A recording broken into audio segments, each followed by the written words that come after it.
Dattaguru. So ಎಲ್ಲರಿಗೂ ನಮಸ್ಕಾರ. Welcome back to English classes by Ashok. ಇದು ಕ್ಲಾಸ್ 2.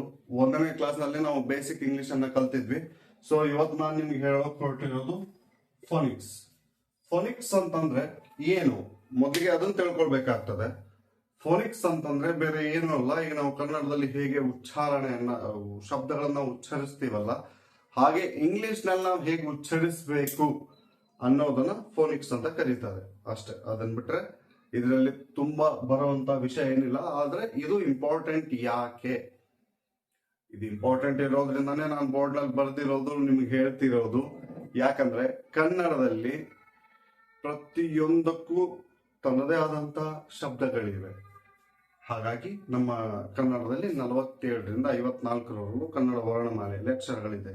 ಆದ್ರೆ ಇಂಗ್ಲಿಷ್ ನಲ್ಲಿ ಇರೋದೇ 26. ಹಾಗಾಗಿ ಕೆಲವೊಂದಿಷ್ಟು ವರ್ಡ್ ಅನ್ನ, ಒಂದೇ ವರ್ಡ್ ಅನ್ನ ಎರಡೆರಡು ಕಡೆ ಅವರು ಯೂಸ್ ಮಾಡ್ತಾರೆ. ಹಾಗಾಗಿ ಅವು ಯಾವ ಅಂತ ನಿಮಗ್ ಗೊತ್ತಾದ್ರೆ ನೆಕ್ಸ್ಟ್ ಮುಂದಿನ ಕ್ಲಾಸಸ್ ಅಲ್ಲೆಲ್ಲ ನಾನು ಹೇಳಿದಾಗೆಲ್ಲ ನಿಮಗ ಅದು ಅರ್ಥ ಆಗ್ತದೆ. ಈ ಪ್ರೊನೌನ್ಸಿಯೇಷನ್ ಅನ್ನ ಇಲ್ಲಿ ಯೂಸ್ ಮಾಡಿದ್ರು, ಇದು ಬಂತು ಫೋನಿಕ್ಸ್ ಅಲ್ಲಿ ನಾನು ಕಲ್ತಿದ್ದೆ. ಹಾಗಾಗಿ ಪ್ರತಿಯೊಂದನ್ನು ಇನ್ ಡೀಟೇಲ್ ಆಗಿ ಕಲಿತಾ ಹೋದ್ರೇನೆ ನಮ್ಗೆ ಇಂಗ್ಲಿಷ್ ಸುಲಭ ಆಗೋದು. ಸೊ ಫೋನಿಕ್ಸ್ ಅನ್ನ ಸ್ಟಾರ್ಟ್ ಮಾಡೋಣ. ಫಸ್ಟ್ ಇಲ್ಲಿ ಏನು ಛಂದಸ್ ಇಲ್ಲ, ಬಿ ಛಂದಸ್ ಇಲ್ಲ. ಇದಕ್ಕೆ ಕೇವಲ ಒಂದು ಬಹಳ ಇಲ್ರಿ, ಬಹಳ ಅಂದ್ರೆ ಒಂದು 5-6 ಅಷ್ಟೇ ಇವೆ. ಅವನು ಬಹಳ ಕಾನ್ಸಂಟ್ರೇಷನ್ ಆಗಿ ಕೊಟ್ಟು ಕಲ್ತ್ರೆ ಸಾಕು. ಇಲ್ಲಿ ನೋಡ್ರಿ, ಫಾರ್ ಎಕ್ಸಾಂಪಲ್ ಸಿಗೆ ಸಿ, ಫಸ್ಟ್ ಸಿ ಅಂದ್ರೆ ಸ ಸಿ ಸಿ ಸ ಬಂತು. ಇನ್ನೊಂದು ಕೆ ಏನು ಬರುತ್ತೆ.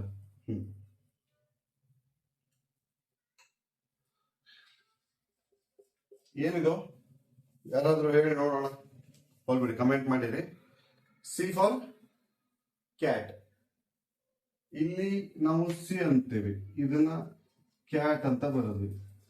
ಇದು ಆಕ್ಚುಲಿ ಸ್ಯಾಟ್ ಆಗ್ಬೇಕಿತ್ತಲ್ಲ, ಇದು ಯಾಕೆ ಆಗ್ಲಿಲ್ಲ, ಇದು ಯಾಕೆ ಆಯ್ತು? ಇದೇ ಫೋನಿಕ್ಸ್. ಇದನ್ನೇ ನಾವು ತಿಳ್ಕೊಳ್ಬೇಕು. ಯಾವ ಉಚ್ಚಾರಣೆಗಳು ಎಲ್ಲಿ ಕರೆಕ್ಟ್ ಆಗಿ ಬರ್ತದೆ, ಎಲ್ಲಿ ಕರೆಕ್ಟ್ ಆಗಿ ಬರೋದಿಲ್ಲ ಅನ್ನೋದನ್ನೇ ನಾವು ತಿಳ್ಕೊಳ್ಬೇಕಾಗ್ತದೆ. ಇದರಲ್ಲೇ ಇನ್ನೊಂದು ಎಕ್ಸಾಂಪಲ್ ಕೊಡ್ತೀನಿ. ಸೀದೆ ಸಿ ಫಾರ್ ಸಿಟಿ. ಇದ್ಯಾಕೆ SITY ಆಗ್ಲಿಲ್ಲ? City CITY ಯಾಕಾಯ್ತು? ಇದನ್ನ ಈಗ ಸಿ ತೆಗೆದು ಕಿಟಿ ಅಂತ ಆಗ್ಬೋದಿತ್ತು. ಯಾಕಂದ್ರೆ ಇಲ್ಲಿ ಕ್ಯಾಟ್ ಅಂತೀರಿ, ಇಲ್ಲಿ ಸಿಟಿ ಅಂತೀರಿ, ಇಲ್ಲಿ ಕಿಟಿ ಅನ್ನಿ. ತಪ್ಪು. ಇದನ್ನ ತಿಳ್ಕೊಳ್ಳಿಕ್ಕೆ ನಾವು ಫೋನಿಕ್ಸ್ ಅನ್ನ ಸ್ಟಡಿ ಮಾಡೋದು. ಈಗ ಸಿ ಎಲ್ಲಂತೂ 2 ಬಂತು, 2 ಬರ್ತದೆ. ನೆಕ್ಸ್ಟ್ ಜಿ ಒಂದು ಜಿ ಕಾರ ಓಕೆ, ಒಂದು ಜಿ ಒಂದೇ ಬರ್ತದೆ. ಸೊ ನೆಕ್ಸ್ಟ್ ಜಿ ಅಲ್ಲಿ ಜೆ ಉಚ್ಚಾರನೂ ಬರ್ತದೆ. ಫಾರ್ ಎಕ್ಸಾಂಪಲ್ ನಾನು ನಿಮ್ಗೆ ಒಂದು ವರ್ಡ್ ಹೇಳ್ತೀನಿ. ಈಗ GAINT. ಏನಿದು? ಇದು ಟಿ, ಇದು ಲಾಸ್ಟ್ನೇದು. ನಮ್ಮ ಅಕ್ಷರ ಅಷ್ಟು ಇದೇನು? ಗೈಂಟ ಜೈಂಟ್. ಈಗ ನಿಮ್ಮ ಪ್ರಕಾರ ಬಂದ್ರೆ ಇದು ಗೈಂಟ್, ಹೌದಾ? ಇಂಗ್ಲಿಷ್ ನ ಪ್ರಕಾರ, ನನ್ನ ಪ್ರಕಾರನೂ ಅಲ್ಲ, ಇಂಗ್ಲಿಷ್ ನ ಪ್ರಕಾರ ಬಂದ್ರೆ ಇದು ಜೈಂಟ್. ಸೊ ಈ ಜಿ ಇಲ್ಲಿ ಜೆ ಆಗಿ ಸ್ಪೆಲ್ ಆಗ್ತದೆ. ನೀವು ಹೇಗೆ ಸ್ಪೆಲ್ ಮಾಡ್ತೀರಾ ಅನ್ನೋದು ಇಂಪಾರ್ಟೆಂಟ್. ಸೊ ಜೈಂಟ್ ಅಂದ್ರೆ ಬೃಹತ್. ನಮ್ಮ ಕಡೆ ಜೈಂಟ್ ಅನ್ನ ಹೇಗೆ ಯೂಸ್ ಮಾಡ್ತಾರೆ ಅಂದ್ರೆ, ಯೂಶಲಿ ಉತ್ತರ ಕನ್ನಡ ಅಕ್ರಾಳ ವಿಕ್ರಾಳ ಮನುಷ್ಯ ಅಂತಂದು ನೀವು ಕೇಳಿರ್ಬೋದು. ಏನ್ ಲೇಪ ಅಕ್ರಾಳ ವಿಕ್ರಾಳ ಬೆಳೆದ್ಬಿಟ್ಟ ಲೋ ಮಾರ ಅಂತಂದ. That is what the giant. Next ಯಾವ್ದಿದೆ? ಐ.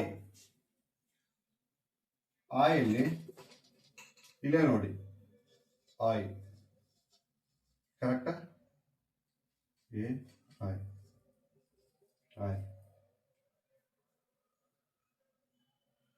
ಫಾರ್ ಎಕ್ಸಾಂಪಲ್ ಇದಕ್ಕೆ AIಗೆ STRAIT, AI ಸ್ಟ್ರೈಟ್. ಯಾಕಂದ್ರೆ ಐ ಸ್ಪೆಲ್ ಆಗುವಾಗ್ಲೇ ಗೊತ್ತಾಗ್ಬಿಡ್ತದೆ ನಿಮ್ಗೆ. ಐ 2 ಶಬ್ದಗಳು ಸೇರಿ AI. ನೆಕ್ಸ್ಟ್ ಜೈಗೆ ಜೈ ಇರ್ತದೆ, KKMN. ಓ ಇದೆ ನೋಡಿ, ಓ ಓದಲ್ಲಿ ಓ ಮತ್ತು ಓ ಯು ಎರಡು ಬರುತ್ತೆ. ಓ ಅಲ್ಲಿ ಫೋನಿಕ್ಸ್ ಸ್ಪೆಲ್ ಓ ಮತ್ತು O U. O for O X ಇದೊಂದು, ಓ ಯು ಟಿ ಔಟ್. ಓದಲ್ಲಿ ಪಿ ದಲ್ಲಿ ಏನು ಬರಲ್ಲ, ಕ್ಯೂ. ಕ್ಯೂ ಅಲ್ಲಿ ಫೋನಿಕ್ಸ್ ಕೆ ಡಬ್ಲ್ಯೂ ಯಾಕೆ ಬಂತು? ಫೋನಿಕ್ಸ್ ಕ್ಯೂ ಅಲ್ಲಿ ಕೆ ಡಬ್ಲ್ಯೂ ಯಾಕೆ ಬಂದ್ರೆ, for example Q for quarrel, Q for queen, Q for queen, sorry queen. ಇದನ್ನ ಕನ್ನಡದಲ್ಲಿ ಬರೀರಿ ಕ್ವೀನ್. ಈ ಕನ್ನಡ ಇಲ್ಲಿ ಕ್ವಿ ಕೆ ಮತ್ತು ಡಬ್ಲ್ಯೂ, ಕೆ ಮತ್ತು ಡಬ್ಲ್ಯೂ ಸೇರಿ ಕ್ವೀನ್ ಆಯ್ತು. ಹಾಗಾಗಿ ಇದರ ಉಚ್ಚಾರಣೆ ಕೆ ಡಬ್ಲ್ಯೂ. ಆರ್ ಆರ್ ಬಂತು, ಎಸ್ ಎಸ್. ಒಂದು S okay. S for Saturday, S for Sunday correct. Z ಯಾಕೆ ಬಂದಿದೆ ಅಲ್ಲಿ? ಎಸ್ ಉಚ್ಚಾರಣೆಯಲ್ಲಿ ಝಡ್ ಯಾಕೆ ಬಂತು? ವೈ? ಕ್ವಶನ್ ಮಾರ್ಕ್ ಬರಲೇಬೇಕಲ್ವಾ? ಎಲ್ಲಿ ಎಸ್ಸು ಎಲ್ಲಿ ಝಡ್ಡು ಅಲ್ಲ. ಈಗ ನೋಡಿ, ಆರೋ ರೋಸ್ ಕ್ಲೋಸ್. ಈಗ ಇದನ್ನ ಸ್ಪೆಲ್ ಮಾಡಿ. ನೀವು ರೋಸ್ ಅಂತೀರ, ರೋಸ್ ಅಲ್ಲ ಅದು, ರೋಸ್ ಅಲ್ಲ, ರೋಸ್. ಇದು ರೋಸ್. ಇಲ್ಲಿ ಎಸ್ ಇ ಏನಿದೆಯಲ್ಲ, ಇಲ್ಲಿ ನೀವು ಸ್ಪೆಲ್ ಮಾಡುವಾಗ ಝಡ್ ಬರ್ತದೆ, ರೋಸ್. ಇಲ್ಲಿ ನೋಡಿ ಕ್ಲೋಸ್, ಇಲ್ಲೂ ಕ್ಲೋಸ್. ಅದು ಕ್ಲೋಸ್ ಅಲ್ಲ, ಕ್ಲೋಸ್ ಅಂತ ಬರೋದೇ ಇಲ್ಲ. ಅದು ತಪ್ಪು ಉಚ್ಚಾರಣೆ. ಅದು ಕರೆಕ್ಟ್ ಉಚ್ಚಾರಣೆ ಇರುವುದು R O S C for rose, C L O S C for close. ಅಲ್ಲಿ ಝ ಏನ್ ಬರುತ್ತೆ, ಝಕಾರ ಬರ್ತದೆ. ಹಾಗಾಗಿ ಝಡ್ ಅನ್ನ ನಾವು ಇಲ್ಲಿ ಯೂಸ್ ಮಾಡ್ತೀವಿ. ಇದನ್ ಬಿಟ್ರೆ ಇವು ಮಿಕ್ಕಿದ ನಾಲ್ಕು ಸೇಮ ಇದೆ. ಇಲ್ಲಿದೆ ನೋಡಿ ಎಕ್ಸ್ ವೈ ಝಡ್ ಅಂತೂ ಇವನು ಸೇಮ್, ಝಡ್ ಇಗ್ Z Y Y. X X ಅನ್ನ ಎಕ್ಸ್ ನೋಡ್ರಿ ಫಸ್ಟ್ ಎಕ್ಸ್ ಈ ಬರಿ ಎಕ್ಸ್, ಎಕ್ಸ್ ಅಲ್ಲಿ ಇ ಎಕ್ಸ್ ಇ ತೆಗಿರಿ, ಸ ಕ ಪ್ಲಸ್ ಸ is equal to K S. ಹಾಗಾಗಿ ಫಸ್ಟ್ ಕೆ ಎಸ್ ಬಂದಿದೆ. Next as usual X X ಈ ಬರಲೇಬೇಕು. ಎಕ್ಸ್ ಎ ಅಂದ್ಮೇಲೆ ಸ ಅಂತೇವೆ, ಹೌದಾ?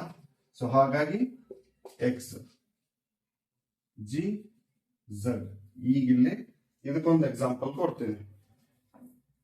ಝ ಇಲ್ಲಿ ಯಾಕೆ ಬಂತು, ಜಿ ಝಡ್ ಯಾಕೆ ಬಂತು?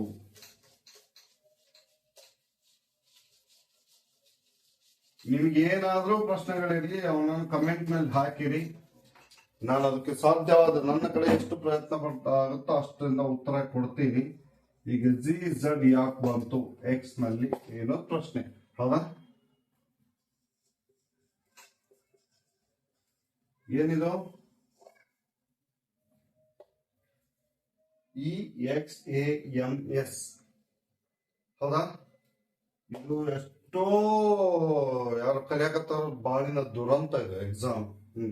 ನಾವು ಯೂಶಲಿ ಒಂದು ವಾರ ಇದ್ದಾಗಷ್ಟ ಪ್ರಿಪೇರ್ ಹಾಕಿದ್ವಿ ರೀ, ಅದರ ಮೇಲೆ ಎಕ್ಸಾಮ್ ಬರ್ತಿದ್ವಿ. ದೇವ್ರ ನಮ್ ಹಿಂದಿದ್ದ ಪಾಸ್ ಹಾಕಿದ್ವು ಅಷ್ಟೇ. ಸೊ ಈಗ ಇದನ್ನ ಸ್ಪೆಲ್ ಮಾಡ್ರಿ. ಏನಂತ ಕರಿತೀರಿ? Exams ಅದಾವಂತಿರೋ, exams ಅದಾವಂತಿರೋ? ಏನ್ ಹೇಳ್ತೀರಿ? ಎಕ್ಸಾಮ್ಸೋ ಎಕ್ಸಾಮ್ಸೋ? ಇಲ್ಲಿ ಏನ್ ಬಂತು? G Z exams. ಹಾಗಾಗಿ ಇದನ್ನೂ ಸಹ ಎಕ್ಸ್ ಉಚ್ಚಾರಣೆಯಲ್ಲಿಯೇ ಜಿ ಝಡ್ ಬರ್ತದೆ. ಇದನ್ನ ಇಷ್ಟು ಇನ್ ಡೀಟೇಲ್ ಆಗಿ ನಿಮ್ಗೆ ಯಾಕೆ ಹೇಳಿದ್ದು ಅಂತಂದ್ರೆ, ನೆಕ್ಸ್ಟ್ ಸತಿ ನೀವು ಕ್ಲಾಸ್ ಅಟೆಂಡ್ ಆಗುವಾಗ ಅಥವಾ ಯಾವ್ದಾದ್ರು ಬುಕ್ ಅನ್ನು ಓದುವಾಗಲಿ ಏನೋ ಮಾಡ್ತೀರಿ, ಇಂಗ್ಲಿಷ್ ಜೊತೆ ವ್ಯವಹರಿಸುವಾಗ ಒಂಚೂರು ನೋಡ್ಕೊಂಡು ಎಲ್ಲಿ ಫೋನಿಕ್ಸ್ ಬರ್ತದೆ, ಎಲ್ಲಿ ಅದ್ರದ್ದು ಎಲ್ಲಿ ಸೈಲೆಂಟ್ ಆಗ್ತದೆ, ಎಲ್ಲಿ ಸಡನ್ಲಿ ವರ್ಡ್ ಇಂದು ಸೌಂಡ್ ಚೇಂಜ್ ಆಗ್ತಾನೆ ಅನ್ನೋದು ನಿಮ್ಗೆ ನೆನಪಿರ್ಲಿ ಅನ್ನೋದಕ್ಕೋಸ್ಕರ ಇವತ್ತಿನ ವಿಡಿಯೋನ ನಾನು ನಿಮ್ಗೆ ಹೇಳ್ಕೊಡ್ತಾ, ಇವತ್ತಿನ ಕ್ಲಾಸ್ ಅನ್ನ ನಾನು ನಿಮ್ಗೆ ಮಾಡ್ತಿರೋದು. ಸೆಕೆಂಡ್ ಥಿಂಗ್, ಈಗ ನೀವು ಹೋಮ್ ವರ್ಕ್, ಈ ಕ್ಲಾಸ್ ಮುಗಿಸೋಣ ಸಾಕು, ತುಂಬಾ ಲೆಂದಿ ಆಯ್ತು ಅಂತ ಅನಿಸ್ತದೆ, ಬಟ್ ಅದು ಬೇಕು. ಈಗ ಹೋಮ್ ವರ್ಕ್ ಏನಂದ್ರೆ, ಈಗ ನಾನೇನು ಇದನ್ನ ಬರ್ದಿದ್ದೀನಿ ಫೊನಿಕ್ಸ್ ಅನ್ನ, ಇದನ್ನ ನೀವು ಒಂದು ಸತಿ ತೆಗೆದು ಎಲ್ಲೆಲ್ಲಿ ಎಕ್ಸ್ಟ್ರಾ ಇದೆ, ಇಲ್ಲಿ ಎಕ್ಸ್ಟ್ರಾ ಇದೆ, ಇಲ್ಲಿ ಎಕ್ಸ್ಟ್ರಾ ಇದೆ, ಇಲ್ಲಿ ಎಕ್ಸ್ಟ್ರಾ ಇದೆ, 1 2 3 4 5 6 7, 7ರಿಂದ 7 ಇದೆ. ಈ 7ಕ್ಕೆ ಪ್ರತಿಯೊಂದಕ್ಕೂ 2 ಎಕ್ಸಾಂಪಲ್ ಅನ್ನ ನೀವು ಬರೀಬೇಕು. ಇದು ನಿಮ್ಮ ಇಂದಿನ ಹೋಮ್ ವರ್ಕ್. ಸೊ ನೋಡ್ರಿ, ಒಂದಂತೂ ಕರೆ, ಪ್ರಾಕ್ಟೀಸ್ ಮೇಕ್ಸ್ ಮ್ಯಾನ್ ಪರ್ಫೆಕ್ಟ್ ಅಂತ ಎಲ್ಲೋ ಒಂದ್ ಕಡೆ ಕೇಳಿದ್ ನೆನಪು. ನೀವು ಎಷ್ಟು ಪ್ರಾಕ್ಟೀಸ್ ಮಾಡ್ತೀರಾ ಅಷ್ಟು ಬೇಗ ಕಲಿತೀರಾ, ಅಷ್ಟು ಪರ್ಫೆಕ್ಟ್ ಆಗಿ ಕಲಿತೀರಾ. ಬೇಗ ಕಲಿಯೋದು ಬೇಕಾಗಿಲ್ಲ, ಪರ್ಫೆಕ್ಟ್ ಆಗಿ ಕಲಿಬೇಕು. ಹಾಗಾಗಿ ನಾನು ಪಾರ್ಟ್ ಬೈ ಪಾರ್ಟ್ ಮಾಡಿದೆ. ಇಲ್ಲಾಂದ್ರೆ ಒಂದೇ ತಾಸಲ್ಲಿ ಅಥವಾ 2-3 ತಾಸಲ್ಲಿ ಇಡೀ ಹೋಲ್ ಇಂಗ್ಲಿಷ್ ಎಲ್ಲ ಹಾಕ್ಬಿಡಬಹುದಿತ್ತು. ನಿಮಗ್ ಕೇಳಲಿಕ್ಕೂ ಮನ್ಸು ಬರೋದಿಲ್ಲ, ನನಗೆ ಹೇಳಲಿಕ್ಕೂ ಮನ್ಸು ಬರೋದಿಲ್ಲ. ಹಾಗೆ ಮಾಡೋದು ಬೇಡ. ನಿಧಾನವಾಗಿ ಕಲಿಯೋಣ, ಪರ್ಫೆಕ್ಟ್ ಆಗಿ ಕಲಿಯೋಣ, ಪ್ರಾಕ್ಟೀಸ್ ಮಾಡ್ತಾ ಕಲಿಯೋಣ. ಇಷ್ಟೇ ನನ್ನ ಒಂದು ವಿನಂತಿ ತಮ್ಮ ಹತ್ರ. ಅದಾದ್ಮೇಲೆ ನಿಮ್ಗೆ ಇನ್ನೂ ಏನಾದ್ರೂ ಡೌಟ್ಸ್ ಇದ್ರೆ ನೀವು ಆಸ್ ಯೂಶುವಲ್ ನಾನು ಆಗ್ಲೇ ಹೇಳಿದಾಗೆ ಕಮೆಂಟ್ ಮಾಡ್ರಿ. ಏನಾದ್ರೂ ಗೊತ್ತಿಲ್ಲ ಅಂದ್ರೆ ಕೇಳ್ರಿ. 100% ನಾನು ನಿಮ್ಮ ಕಮೆಂಟಿಗೆ ಆನ್ಸರ್ ಮಾಡ್ಲಿಕ್ಕೆ ಟ್ರೈ ಮಾಡ್ತೀನಿ. ಅಕಸ್ಮಾತ್ ವಿಡಿಯೋಲಾಗ್ಲಿಲ್ಲ ಅಂದ್ರೂ ಸಪರೇಟ್ ನೀವು ಕೇಳಿದಂತ ಒಂದ್ 4-5 ಜನ ಏನಾದ್ರು ಕ್ವಶನ್ಸ್ ಡೌಟ್ಸ್ ಕೇಳಿದ್ರೆ ಅದ್ರ ಸಲುವಾಗಿ ಒಂದು ಪುಟ್ ಶಾರ್ಟ್ ಮಾಡಾದ್ರೂ ನಿಮ್ಮ ಕ್ವಶನ್ಗೆ ಆನ್ಸರ್ ಮಾಡುವಂತಹ ಒಂದು ಸಣ್ಣ ಪ್ರಯತ್ನವನ್ನು ನಾನು ಮಾಡ್ತೀನಿ. ಇದಿಷ್ಟು ಇಂದಿನ ಕ್ಲಾಸು. ಸೊ ನಮ್ಮ ನೆಕ್ಸ್ಟ್ ಕ್ಲಾಸು ಏನು, basic greetings and self introduction ಅನ್ನ ಸೊ ನಾನು ನೆಕ್ಸ್ಟ್ ಕ್ಲಾಸ್ ಅಲ್ಲಿ ತಗೊಳ್ತೀನಿ ಅಂತ ಹೇಳ್ತಾ, ವಿಡಿಯೋ ಇಷ್ಟ ಆಗಿದ್ರೆ ಲೈಕ್ ಮಾಡಿ, ಶೇರ್ ಮಾಡಿ, ಸಬ್ಸ್ಕ್ರೈಬ್ ಮಾಡಿ. ಹಾಗೆ ಯಾರು ಕಲಿಬೇಕು ಅಂತ ಇರ್ತಾರಲ್ಲ, ಸೊ ದಯವಿಟ್ಟು ಅವ್ರಿಗೆ ಶೇರ್ ಮಾಡಿ ಅಂತ ಹೇಳ್ತಾ ನನ್ನ ಇಂದಿನ ಕ್ಲಾಸ್ ಅನ್ನ ಮುಗಿಸ್ತೀನಿ. ಸೊ ದತ್ತಗುರು ಎಲ್ಲರಿಗೂ ನಮಸ್ತೆ.